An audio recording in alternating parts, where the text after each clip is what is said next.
Previously on Alan Wake, Alice has been kidnapped. Alan, please help me. Alice? You'll do exactly what I say if you ever want to see your wife again. I can't tell anyone except my agent Barry. Damn it, Barry, they'll kill her! You're my best friend, and I'm worried that you're not right in the head. The ransom is a manuscript I supposedly wrote that's coming true before my eyes. It happened just the way it was on that page. So dark. I have found only a few scattered pages. I want the entire manuscript. The deadline is in 2 days. I found Mr. Wake's pages.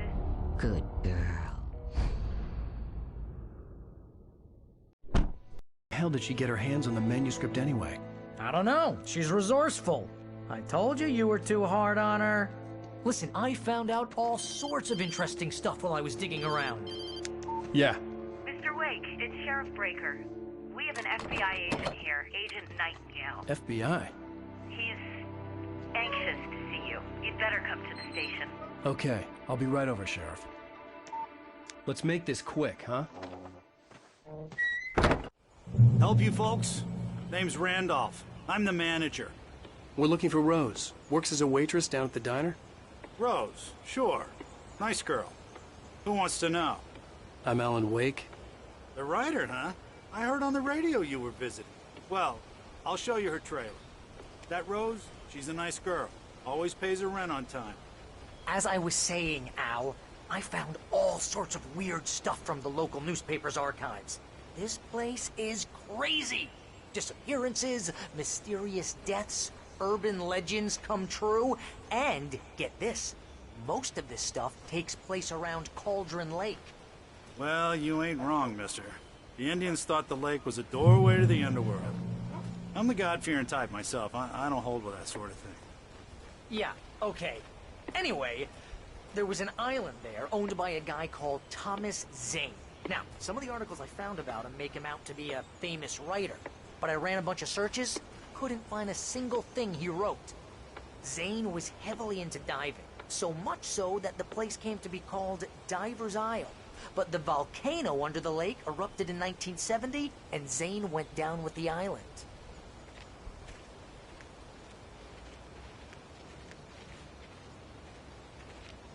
Yeah, how about that?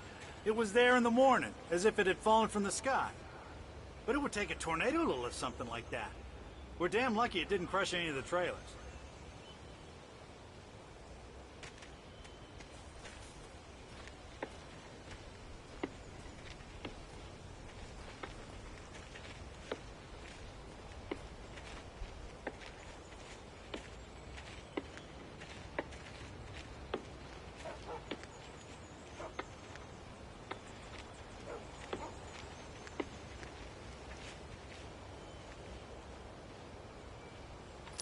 Gets better. A local girl, Barbara Jagger, drowned in Cauldron Lake just a week earlier. They were lovers. Sure, Jagger's a local spook store. The Scratching Hag. Comes for you in the dark. Childish stuff like that. Anyway, Al, I'm just getting to the best part. All of the articles about this stuff were written by Cynthia Weaver. I asked around, and she's that crazy bag lady you met. What, the lamp lady? She can be a little loopy, but she's not homeless or anything. Yeah, anyway, she knew both Jagger and Zane before they both died, and she had some kind of a breakdown.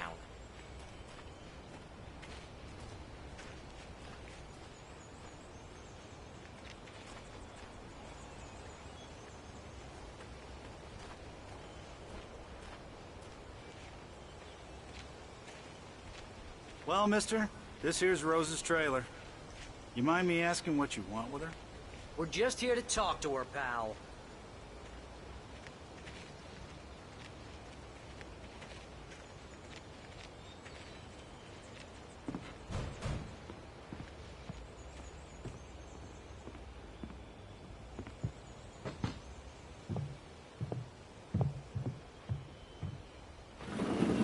Welcome to... Oh dear, Mr. Wake. I'm so glad you're here. Rose, you have my manuscript? Oh. Oh, yes. Yes. Please, come in. Hey, this is really good. Rose, Yes, my manuscript. I really need it. I understand. I know what you need. A muse to inspire you. Oh, for Barry? She doesn't have anything. Yeah, hey, Al, what's... Oh... Barry! What? What?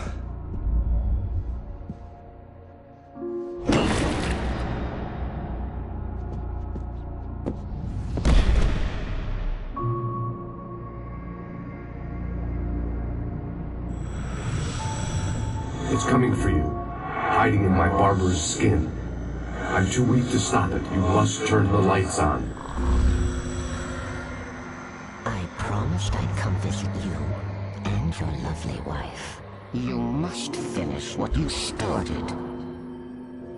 I insist. You must turn the lights on. Turn the light on. Back to work, boy.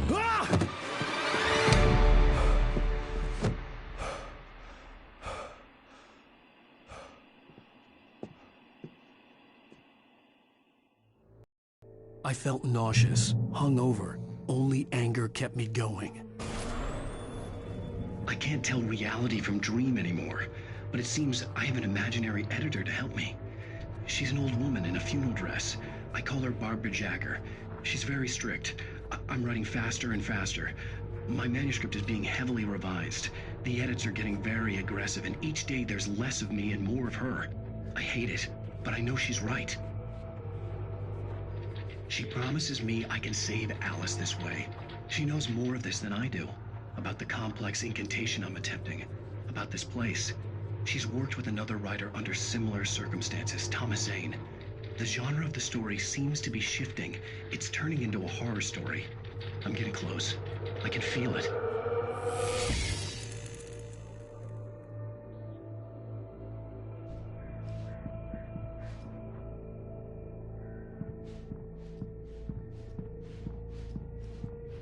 Rose took a day from me. I had less than 12 hours left to meet the kidnapper. All I could do was get Barry into the car, work something out once I got on the road. Barry was out of it. He was way too heavy to carry. You're right. I deserve more money. I'm so handsome. Welcome to the Oh Dear Diner. What can I get you today? Coffee? I couldn't work up much hate for Rose. Something had used her to get to me and left its mark. First refill is free. Milk and sugar on the counter there. Would you like to hear today's specials? Thank you. A nice day. Come back soon.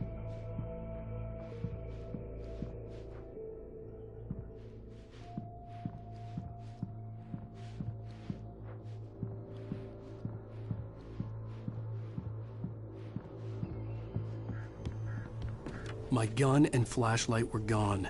I'd have to find a way to get Barry into the car as quickly as possible. There was no time to waste. Mr. Randolph liked Rose. That little smile she had. How she was still sweet when life had tried so hard to make her bitter. It wasn't any of his business what she did in her trailer. But those strangers, the writer and his smart-ass sidekick, looked like trouble. And they'd been in there for hours, way past her normal bedtime. He reached for the phone and called the sheriff's station.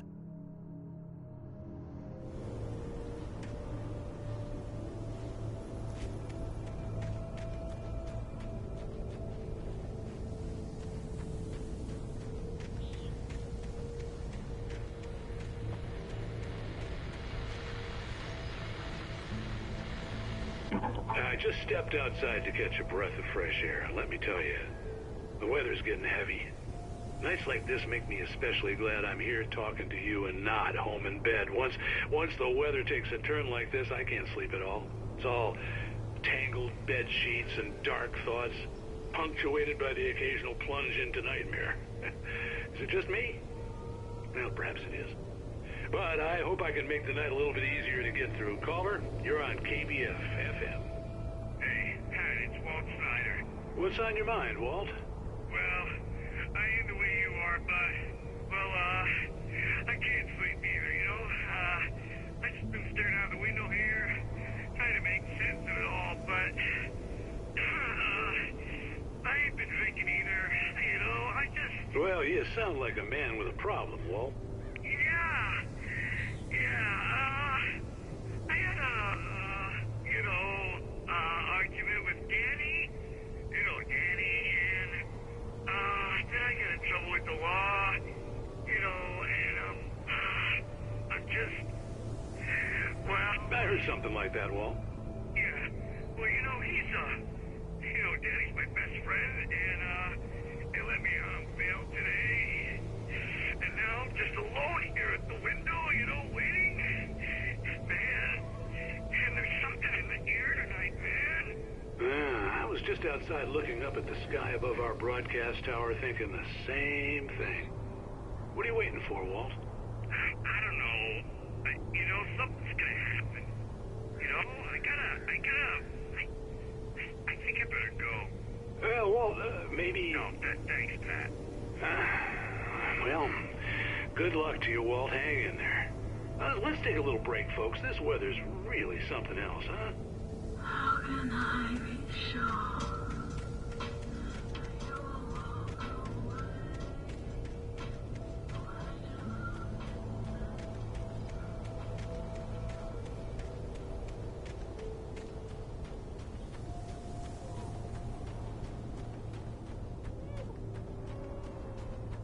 Oh, you're gonna get it now.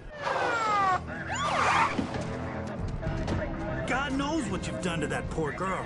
This is Agent Nightingale, FBI! Get him up, Hemingway! You're under arrest! You move a muscle, I'll unload right in your goddamn face! Stay right where you are, Blaine!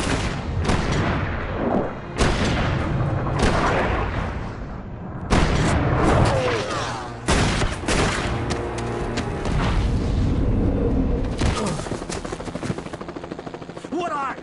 I'm standing right here, you goddamn maniac!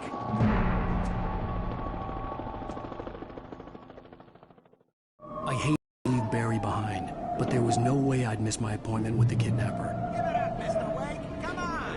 Take it easy! Move it! Move it! Move it!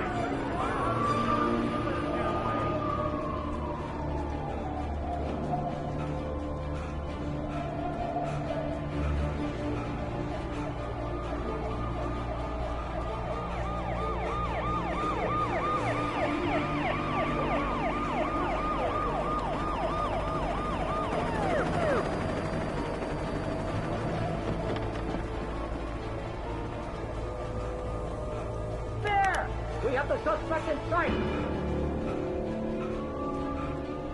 Okay, men. Keep your eyes peeled. He's gonna try to make it through here. Oh, damn. Stand out!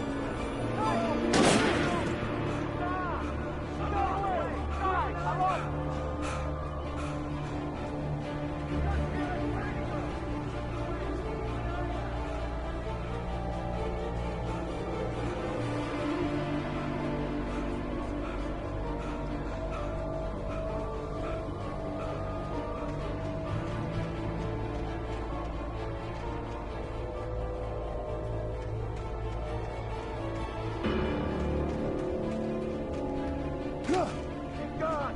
Come on, guys! We need to head him off!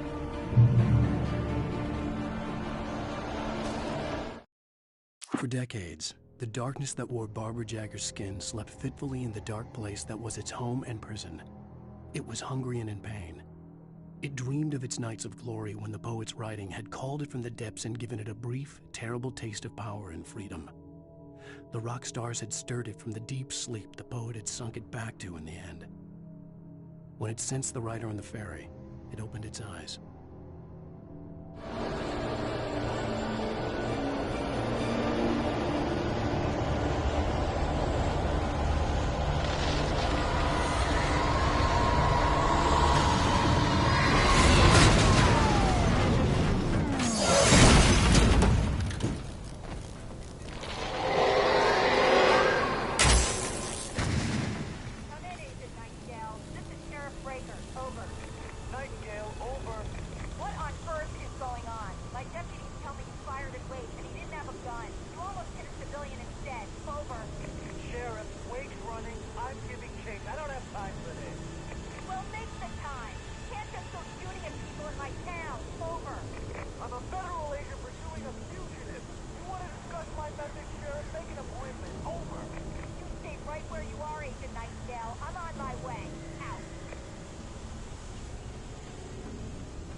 sighted running along the gorge that leads westward from the trailer park. All units are advised that the suspect may be armed. Approach with caution. James out.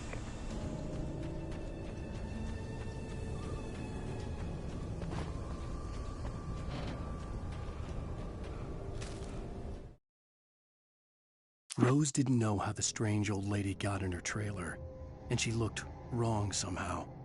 The woman showed her teeth in an approximation of a smile and traced a finger down Rose's cheek. "Pretty girl," she said. Rose felt as if she was falling asleep, but her knees didn't buckle. The crone spoke in a whisper, her words ice cold and dark in Rose's ear.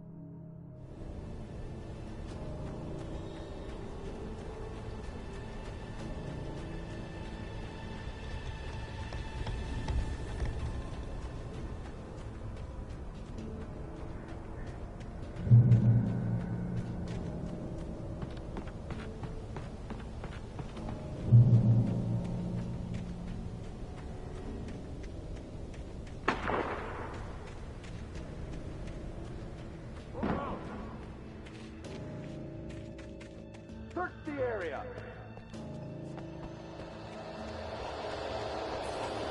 Stay sharp! This way! Over here!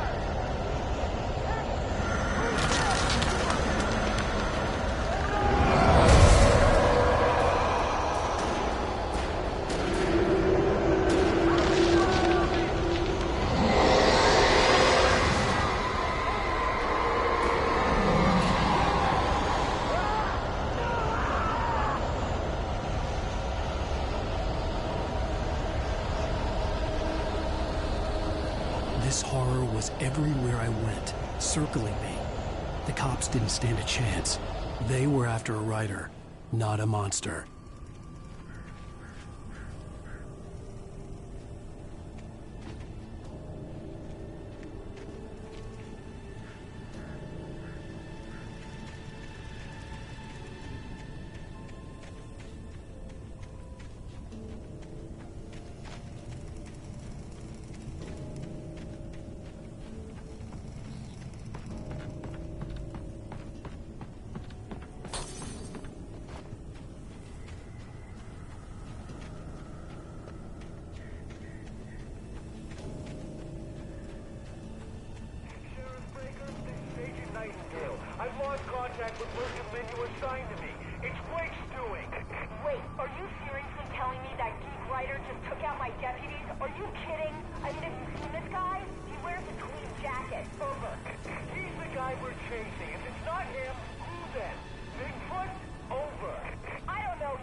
Mulligan, Thornton, come in. Over. Thornton here. James, we got both Wheeler and Rose in custody. They didn't put up a fight or anything. But it was... Hey, Mulligan, what are you doing? Come on. Sit down and give me that. James, Mulligan here. Over. Go ahead, Mulligan. Over. We got Wheeler and Rose here. Wheeler's drunk or hopped up on something. Speaking of which, that Fed had a pretty distinctive whiff of Otis Scotch about him, you know what I mean? Over. I don't have anything on that, Deputy Mulligan. Over. Well, whatever. Anyway, Rose is just being plain weird here. You better get Doc in to take a look at both. Over. Gotcha. You better get them here quickly. The, Fed's gonna want to interview Wheeler. Over. Oh, yeah, I'll bet he does. Looks like they have a lot in common. Mulligan out.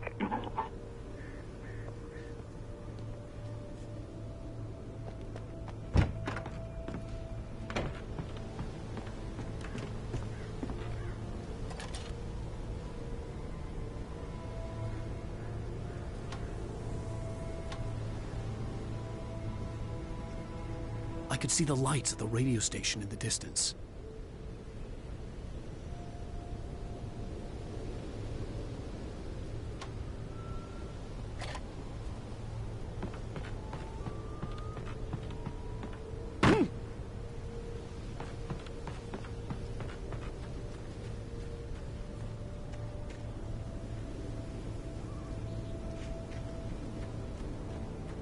I imagined that the broadcast tower in the distance was part of the local radio station. Maine seemed like a decent guy. Perhaps he could give me directions to the coal mine.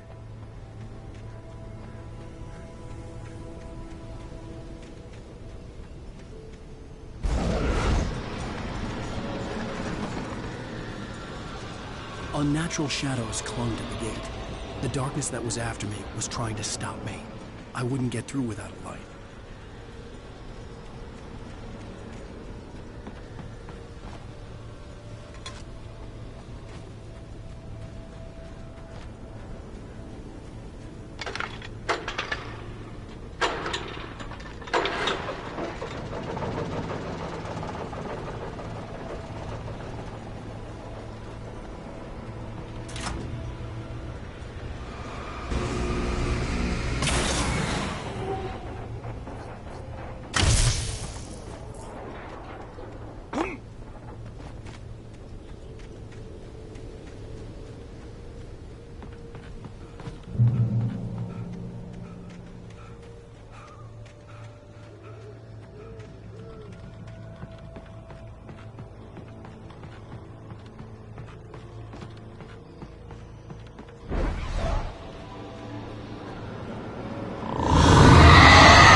It took me a moment to recognize the flashbang grenades. They were an ideal weapon for my situation. T1, come in. Over. T1, this is Sheriff Breaker. Report. Over. T2, come in. I need a report. Over. Come on, guys. Talk to me. Come in, please. Over.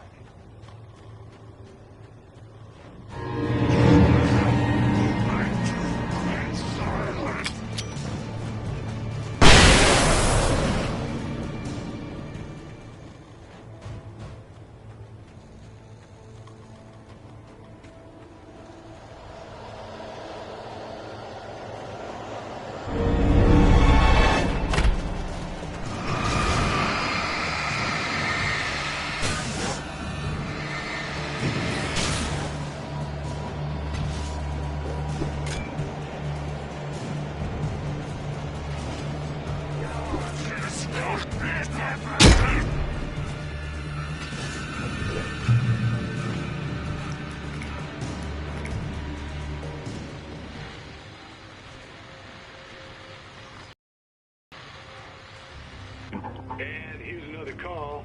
You're on Pat, Maine. It's Milt Peabody, Pat. What's on your mind, Milt? Well, I live near the trailer park, Pat, and there's a big ruckus going on over there. Well, that's just up the road from me, too. What's going on, do you know? I don't know, but there's a bunch of police cars there, lots of sirens, a helicopter buzzing around, and I think I heard some gunshots. Gunshots? Yes, sir, like from a pistol. So can you find out what's going on? Because it's just next door and they're popping off guns there. They're still shooting? No, it was maybe 10, 15 minutes ago. It sounds serious, Pat. I'm telling you, it don't sound like no party. Well, I'm certainly going to give the station a call, Milt. Okay. You'll hear it here as soon as I hear from them. Okay, thanks.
Touched by the dark presence, Rose was lost in a dreamland where everything was drawn in black and gray crayons. The old lady had promised her that all her wishes would come true. She would be Alan Wake's muse. She was smiling so hard it hurt her face. She crushed a bottle full of sleeping pills into the coffee. Deep down inside, she was screaming in terror.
I hope Maine could lend me a car to get to the coal mine.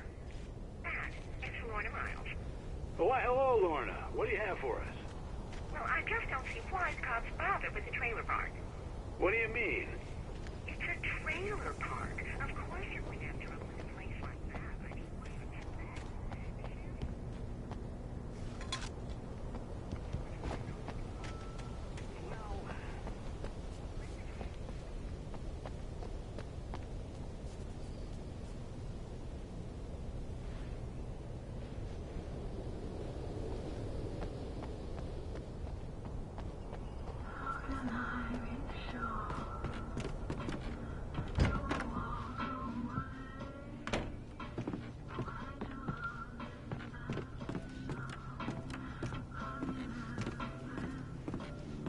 Oh, here's a little surprise. The famous writer Alan Wake just walked in. Folks, I'm going to see if I can talk him into an interview. Come on in, Mr. Wake. Oh, I'm so glad you could find the time to do this, Mr. Wake. Nowhere to run now, Dan Brown. You back away from me. Don't hurt. Whoa. Everyone calm down. Put the gun down. We're all friends here, right? Cool your jets, Nightingale. We got him. Dude, freak! What the hell's the matter with you? There's a civilian in there.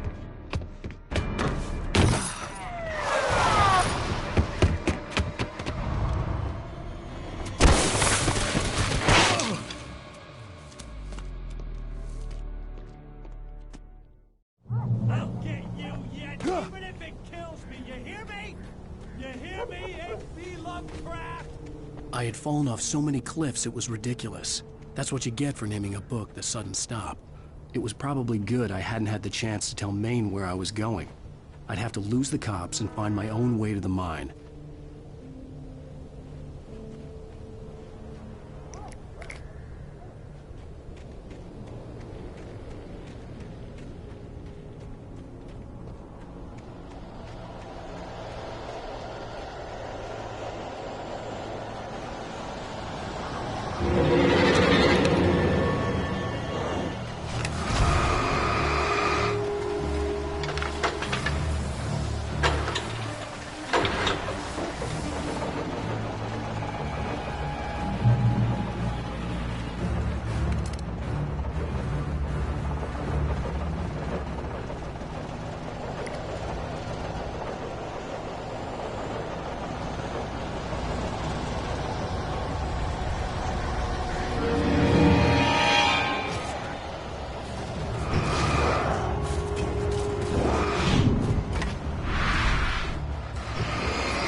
Danny had stepped out, but what stumbled back in was something else. Something alien.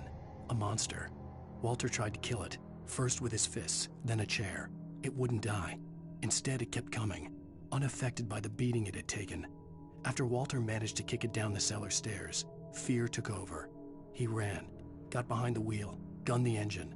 The booze wouldn't make him forget, but he knew he had to try.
There was no sensible reason for the power company work lights to be here.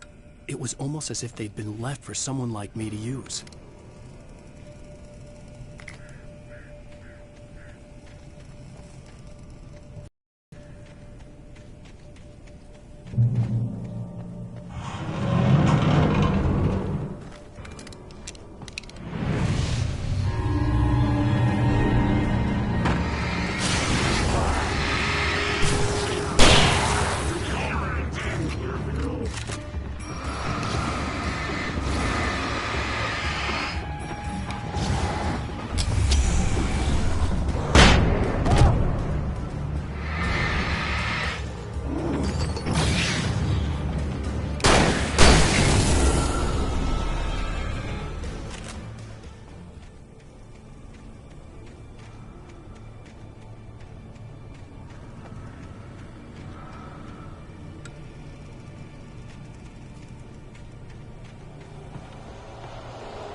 Sarah trusted her gut, and her gut said Agent Nightingale was an asshole. He felt wrong, and it wasn't just the smell of stale booze. It was in the way he flashed his badge, pulled rank, the look in his eyes when he wanted answers. Where was Alan Wake? What was this about an accident? Where was his wife? And most importantly, why did she let Wake go? He wouldn't answer her questions. Federal business was all he'd say.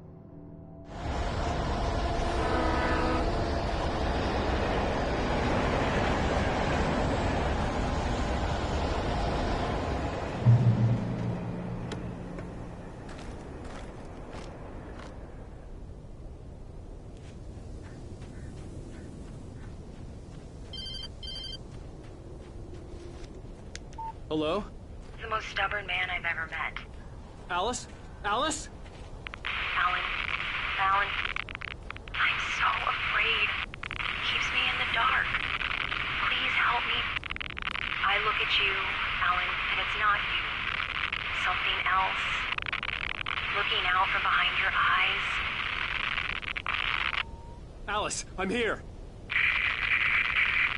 I'm so alone here. It's all gonna go to hell. You need to be careful. Cooperate. The connection had been terrible, but that wasn't the only thing that hadn't been right with the call. She sounded wrong somehow, but she had called me.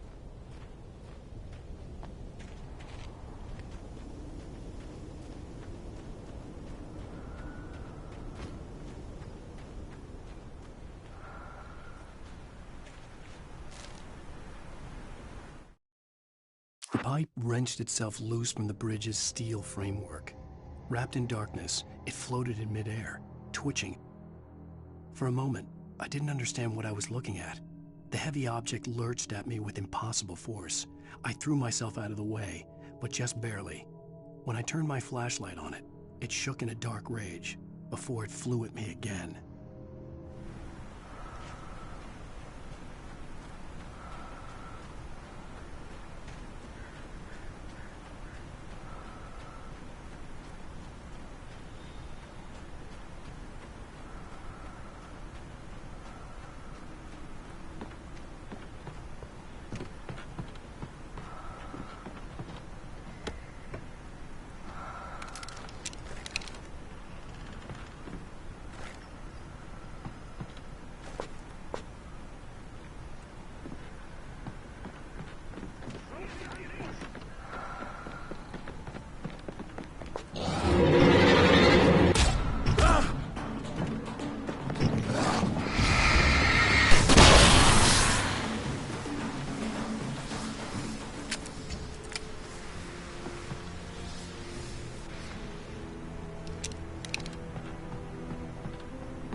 I could see a railway bridge up ahead, and a warehouse of some sort on the opposite shore.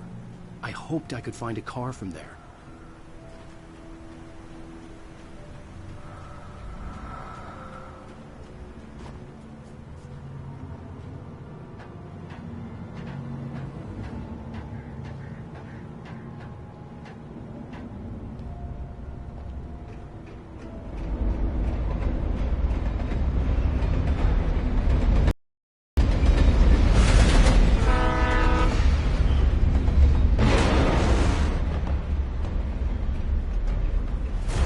That was pursuing me was growing stronger, and it was taking over everything in its path.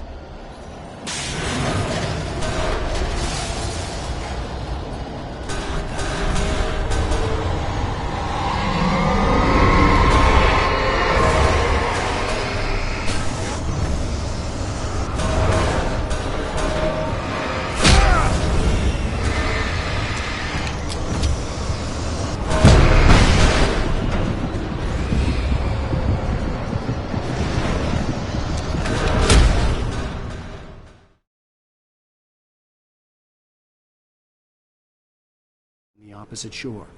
I hoped I could find a car from there.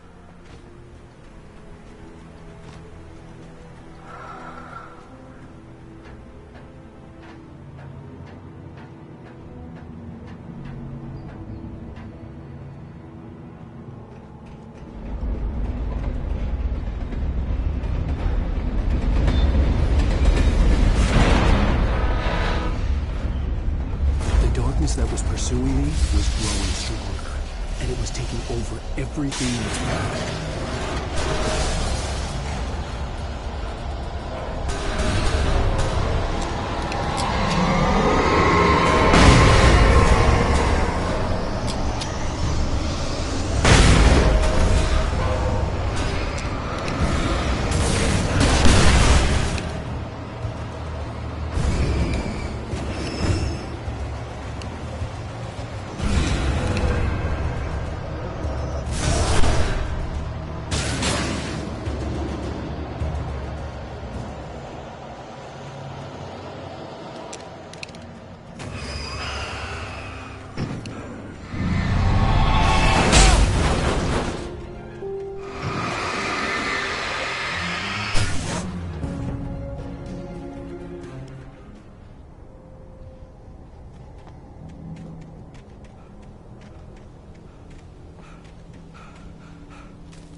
I slammed the door shut right in his smug face. He pleaded for me to open the door. True to form, the asshole actually thought I would obey. I had no sympathy left, no guilt either, not for him. I took a moment to savor the scream. I bet I had a smile on my face. It was all that I had time for. The dark presence was inside the lodge with me.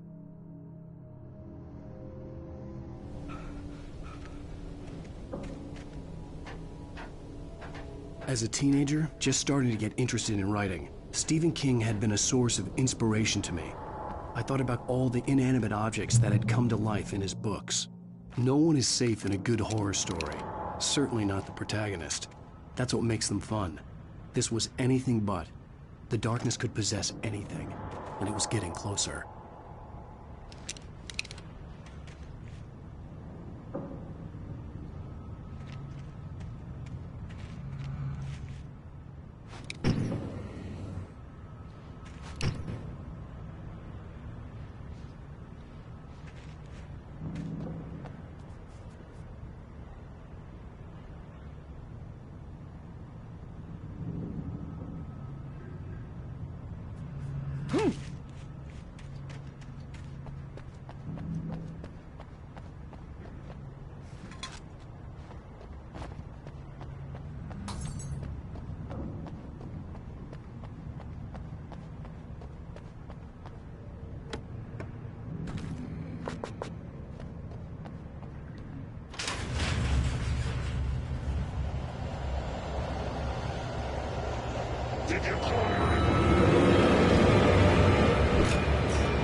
take the facts of our existence for granted, unaware that they are merely a thin veneer of desperate self-delusion, covering a vast cosmos of madness and horror. All too often, the stars are right. In Night Springs. Tonight's episode, A Family Occasion. Journalist Alvin Derleth's trip to study the local customs of an insular community in Night Springs has been less than successful. Until tonight. Well, I'm glad you changed your minds about this. Ancient customs, local mythology. My editor loves this kind of stuff. Well, Mr. Derleth, we don't want to feel like we're on exhibition. But you have demonstrated the seriousness of your intent. Oh, I am serious. Really, just do your thing. I'll stay out of your way and observe. Actually, I thought you could assist us. I'm afraid we are a man short. It would provide you with an intimate perspective. Did I really? Of course, Mr. Derleth. Well, I guess that's the least I... What would I have to do? Oh, here. Let me show you with a kiss.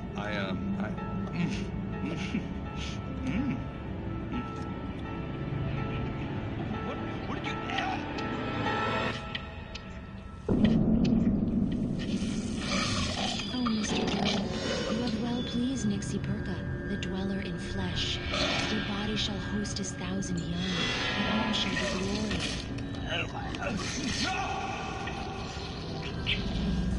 Shh, darling, be calm. Shh. Alvin Derleth learned a harsh lesson.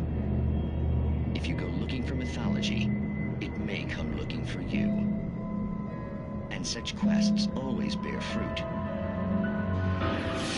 Night Springs.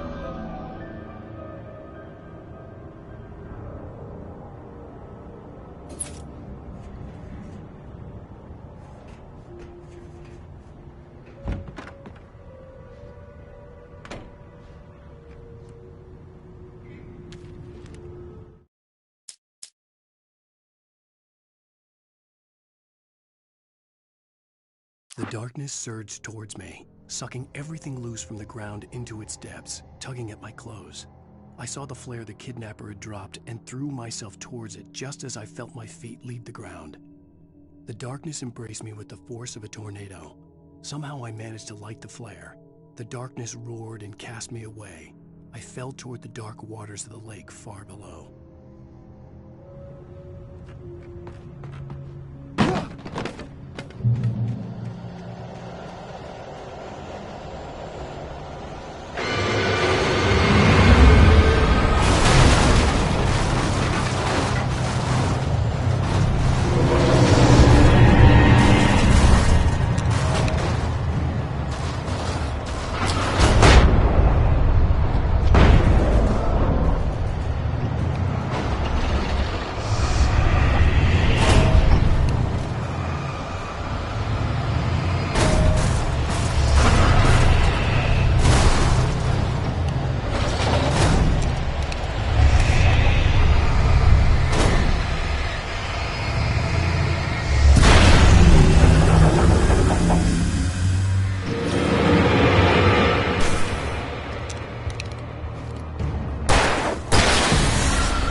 never been this glad to see the sunrise.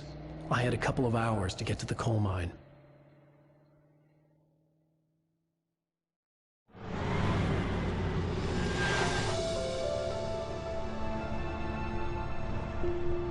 The coal mine wasn't far now.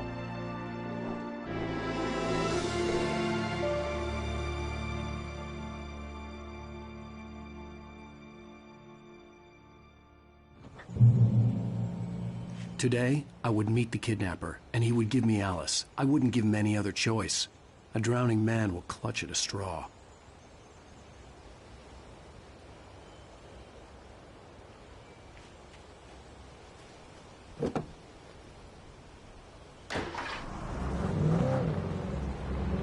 Little by little, without realizing it, I'd come to believe that the story in the manuscript was coming true. The current of its narrative had taken me deeper and deeper into dark waters. Alice had been taken from me. Barry was probably in jail. I was a fugitive from the FBI. The whole world taken over by the Dark Presence was trying to destroy me. It all felt real, but it matched a textbook case of insanity.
This is Pat Maine, and you're listening to KBF-FM. Folks, I want to apologize for kind of abandoning you to that looping music track last night, but I was detained.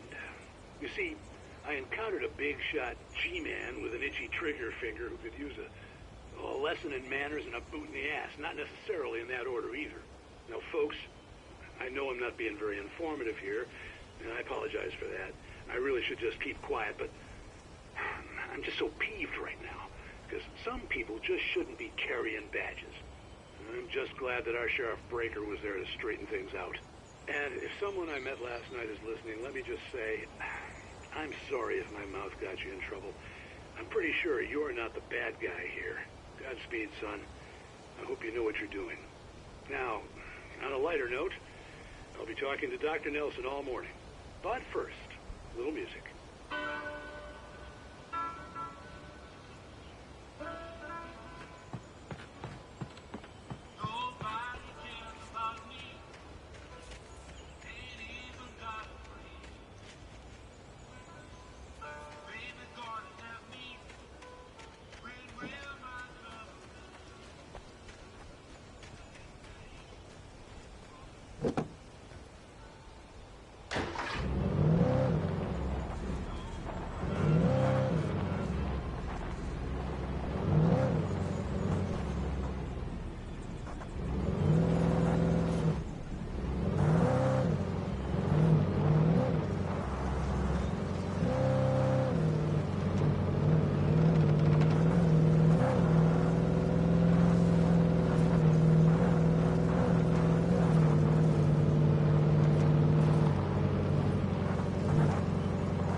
Welcome back to KBF FM. Hope you enjoyed that tune. Now, Doc, you were talking about life and finding that special someone, that soulmate. Well, you were talking about that. I was saying I don't buy it. Well, see, to me, that's strange, because I always pegged you as a hopeless romantic. You got me there, Pat. But I think love's where you look for it. And you need to do a lot of looking, sure. But the idea that there's that one special person out there for you, and if you miss that chance, it's gone forever, and you're forever incomplete. I mean, isn't that depressing? Or, heck, childish even? Hey, there's plenty of fish in the sea. And apparently a fisherman has a fishing analogy for everything, but what you're saying, isn't that a little harsh? Well, no. What I am saying is that your potential for finding that connection isn't limited to what's essentially a chance encounter. How is that harsh? Yeah, well, I guess that's a nice thought, but let me say something personal here. Okay. Now, well, I don't disagree with you exactly, but I can't really fit that together with what I feel, what I felt for someone, because she was the one. She was. And I let her drift away from me. Maybe I didn't put in the work, I don't know, but, well, since then, and it was a long time ago, but since then, there hasn't been anyone, not like her. And I'm not saying I dwell on her or haven't moved on. I like my life. I'm not living in the past, but I do miss the way she completed me. You can't argue with the heart, Pat. I'm sorry, folks. I had kind of a scary experience last night, and let's just say it's shaken a few things loose.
For Mott, spying on the writer on the ferry had been a disappointment.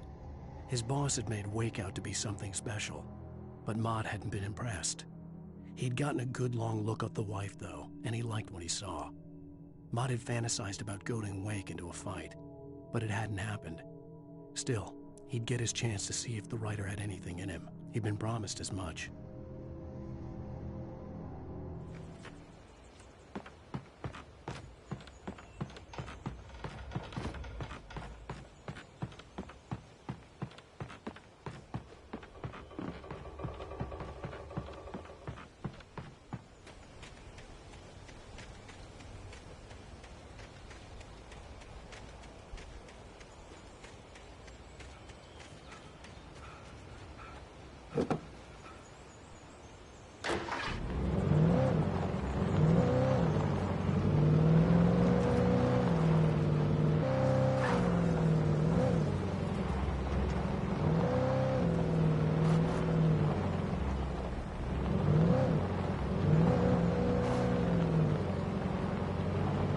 I was early. I was supposed to meet the kidnapper at noon in the main building. The coal mine was quiet. It was a museum now.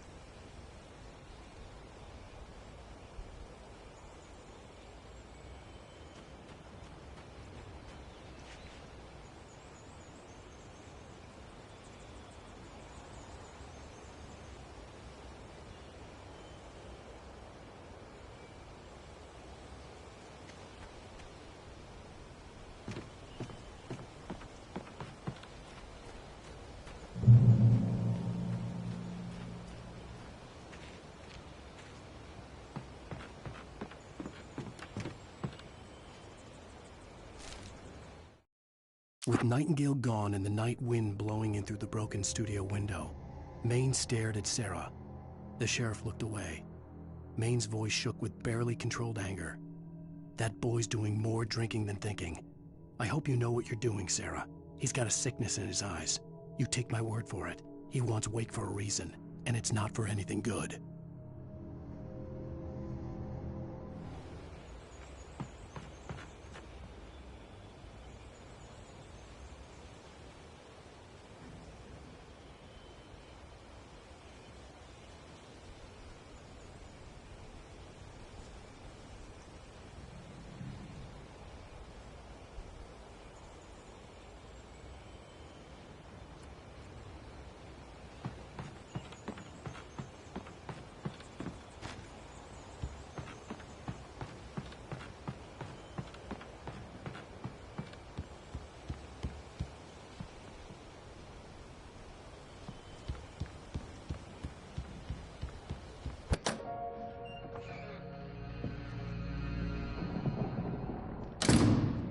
I didn't want to go outside.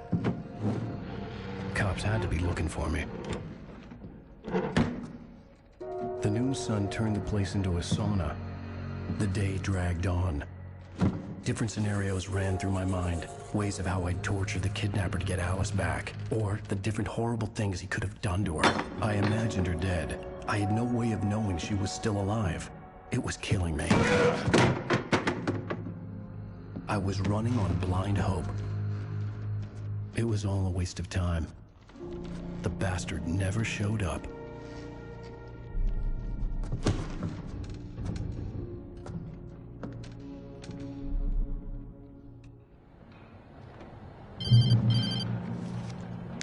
Wake! Where the hell are you? Change of plans. You know where Mirror Peak is? It's a big mountain north of where you are. You follow the path from the mine, you can't miss it. There's a lookout point there. I'll be waiting. I'm through being jerked around You by want you. to see your wife alive? Because if you do, you better watch what you say to me. Do we understand each other? I want to talk to Alice. Yeah, and I want the manuscript. Don't keep me waiting, Wake. Hello? Hello! Ah! I'm gonna kill him! I had to get to Mirror Peak.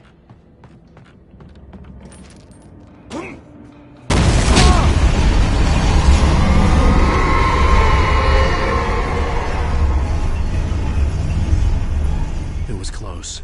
Maybe closer than ever before.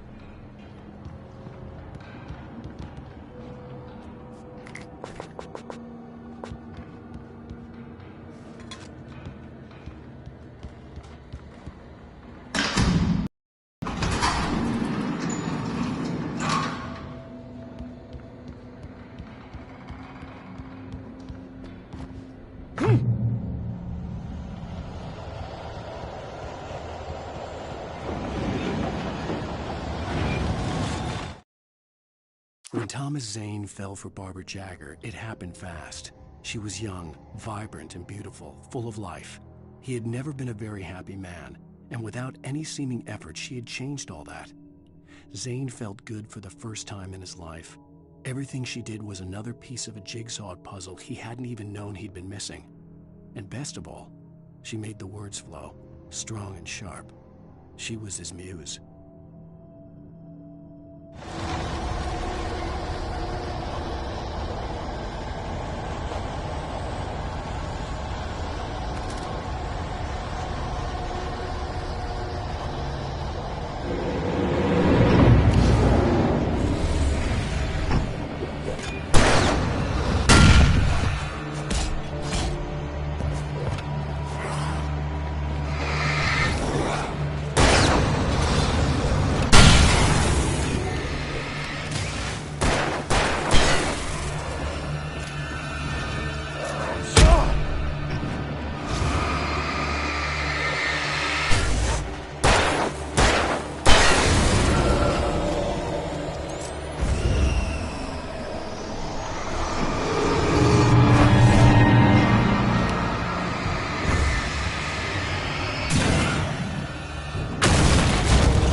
The only way to reach the hillside ahead was to go through the building. I had to find a way to avoid electrocution.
Some of the Taken retained echoes of their former selves, but these were just the nerve twitches of a dead thing.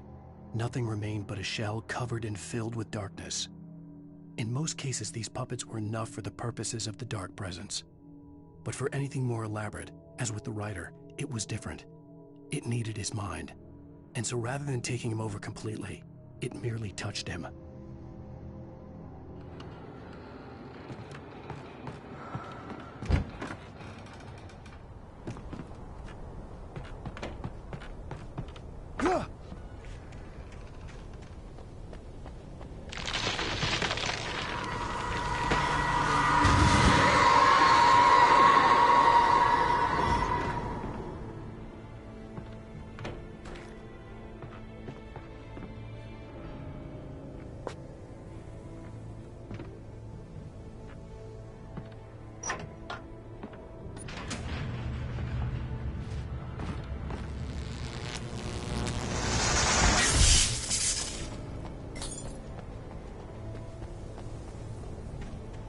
There was no way the flashbang grenades were standard power company equipment.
I stared through the bars of the jail cell. Barry stood behind me, swaying on his feet, looking as ill as I felt. Agent Nightingale stood on the other side of the bars with Sheriff Breaker. Nightingale had a stack of manuscript pages in his hand. He seemed unhinged as he gloated. "Well, I've got you now, Raymond Chandler. It's all here. All the evidence, including conspiracy to murder a federal agent."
I had no real plan.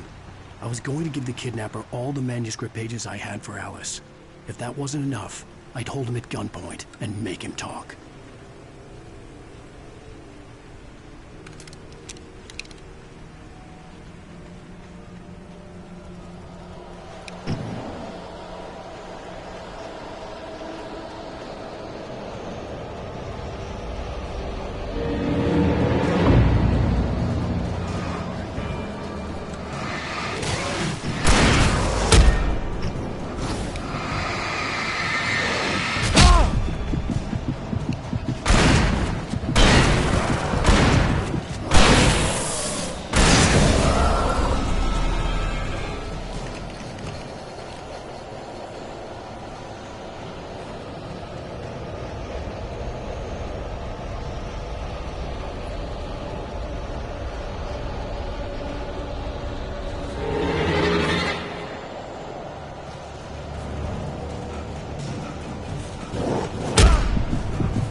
The dark presence was moving ahead of me in the same direction I was going. A cold feeling settled itself in the pit of my stomach. Was it going for Alice? The graveyard shift may cause cancer.